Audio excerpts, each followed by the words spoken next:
पवार मना रहे थे इफ्तार पार्टी, लेकिन नौटंकी तो है मोदी की शिव भक्ति। पवार साहब, ये नौटंकी होती ना तो भगवान शिव ने उन्हें फिर से प्रधानमंत्री नहीं बनाया होता। दोस्तों नमस्कार। ओम त्र्यंबकम यजामहे सुगंधिम पुष्टिवर्धनम उर्वारुकमिव वंदनार मृत्योर्मुक्षीयमामृतात्। हाल ही में प्रधानमंत्री मोदी उनके चुनाव क्षेत्र वाराणसी जाकर आए और उनके dream project Kashi Vishwanath corridor का उद्घाटन किया। उनके भाषण में उन्होंने बताया कि काशी नगरी के राजा तो सिर्फ शिव है, सर्वशक्तिमान शिव की आराधना प्रधानमंत्री मोदी करते आए हैं। काशी विश्वनाथ कॉरिडोर तो प्रधानमंत्री मोदी का ड्रीम प्रोजेक्ट है जो आज सच्चाई में उतर आया है। लेकिन प्रधानमंत्री बनना ही महाराष्ट्र के एक नेता के लिए ड्रीम है जो कभी सच्चाई में नहीं उतर पाया। लेकिन मुझे याद है जब इन्हीं नेताजी ने, जिनका नाम है शरद पवार, उन्होंने 2019 के चुनाव का प्रचार थमने के बाद, परीक्षा के बाद परिणामों के आने से पहले जब प्रधानमंत्री मोदी भगवान केदारनाथ के दर्शन के लिए गए थे, तब प्रधानमंत्री मोदी जी का मजाक उड़ाया था।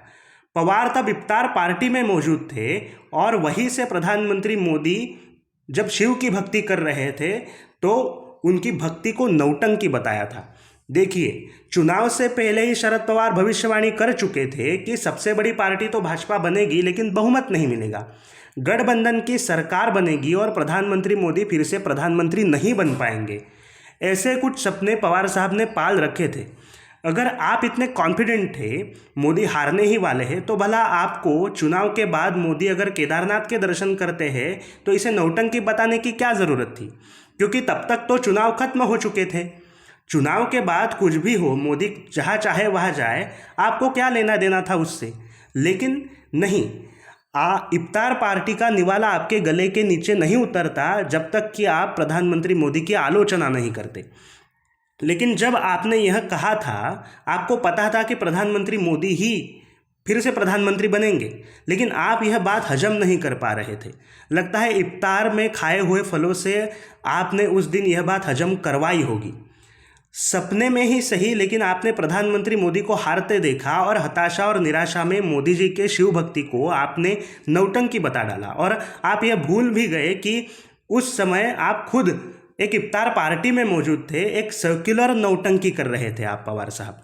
जब शरद पवार ने यह बयान दिया कि प्रधानमंत्री मोदी नौटंकी कर रहे हैं, तब शरद पवार खुद नवाब मलिक के साथ गोल टोपी पहने हुए इफ्तार पार्टी का मजा ले रहे थे। विडंबना देखिए, शरद पवार खुद को नास्तिक बताते हैं, दुर्भाग्य से जन्मजात हिंदू है, फिर भी इफ्तार पार्टी में जा रहे हैं। ये जो खुद नौटंकी कर रहे हैं शरद पवार साहब, ये शरद पवार की नज़रों में नौटंकी नहीं है। लेकिन जो प्रधानमंत्री मोदी खुद को गर्व से हिंदू कहलाते हैं, इस्लामिक आयोजनों में हिस्सा लेने के बावजूद जो बेझिझक पहनाई जा रही गोल टोपी को नकार देते हैं, जो महाकाल महादेव के चरणों में सदा लीन और नतमस्तक रहते हैं, ऐसे देश और धर्म के और संस्कृति के रक्षक के रूप में कार्य करने वाले प्रधानमंत्री मोदी नौटंकी कर रहे हैं। वाह पवार साहब वाह! आपकी यह नौटंकी की परिभाषा जानकर हम धन्य धन्य हो गए। जो आदमी हिंदू होकर अल्पसंख्यकों के वोट पाने के लिए इफ्तारी करता है वह नौटंकी नहीं है, जो हिंदू है और शिव भक्ति करता है वह नौटंकी है। पवार साहब, आप जो कर रहे हैं ना, उससे नौटंकी कहते हैं। पवार साहब, आपकी नज़र में जो नौटंकी है, जिस सर्वशक्तिमान शिव के दरबार में जो नौटंकी की है ऐसा आप कहते हैं, अगर वो सच में नौटंकी होती ना, तो क्या भगवान शिव प्रधानमंत्री मोदी को फिर से प्रधानमंत्री बनाते? पिछली बार से भी बड़ा बहुमत लेकर मोदी प्रधानमंत्री बने। आपने भविष्यवाणी की थी कि सीटें कम पड़ेंगी, आपके मुताबिक तो सीटें कम पड़नी चाहिए थी, लेकिन हुआ उससे उल्टा, सीटें बढ़ ही गई। लेकिन आपने जो इफ्तारी में नौटंकी की है उसका परिणाम आप देखिए। जिस इफ्तारी से आपने प्रधानमंत्री मोदी की शिव भक्ति की आलोचना की थी, उसे नौटंकी कहा था, उसी इफ्तार पार्टी में आपको निवाला खिलाने वाले नवाब मलिक की हालत देखिए। जल्द ही आपके प्यारे नवाब मलिक जेल यात्रा पर निकल सकते हैं।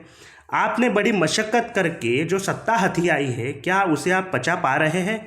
प्रधानमंत्री मोदी तो तय समय सीमा में उद्घाटन पर उद्घाटन करते जा रहे हैं और आप यहाँ ये तक नहीं तय कर पा रहे कि कांग्रेस को साथ लेना है, कांग्रेस के साथ जाना है या नहीं जाना है।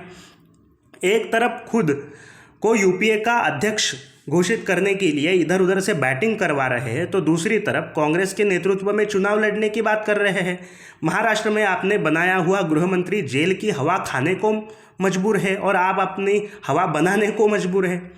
परिस्थितियों के सामने आप सिर्फ विवश दिखाई देते हैं पवार साहब। दूसरी तरफ शिव की शक्ति से, शिव की भक्ति से लाभान्वित प्रधानमंत्री मोदी ऊर्जा से भरे हुए दिखाई देते हैं। आखिर में यही कहूँगा कि भगवान शिव सबका हिसाब रखते हैं और जब तक शिव का हाथ प्रधानमंत्री मोदी के सर पर है उन्हें कोई हटा नहीं सकता, विपक्ष चाहे जितनी नौटंकी कर ले।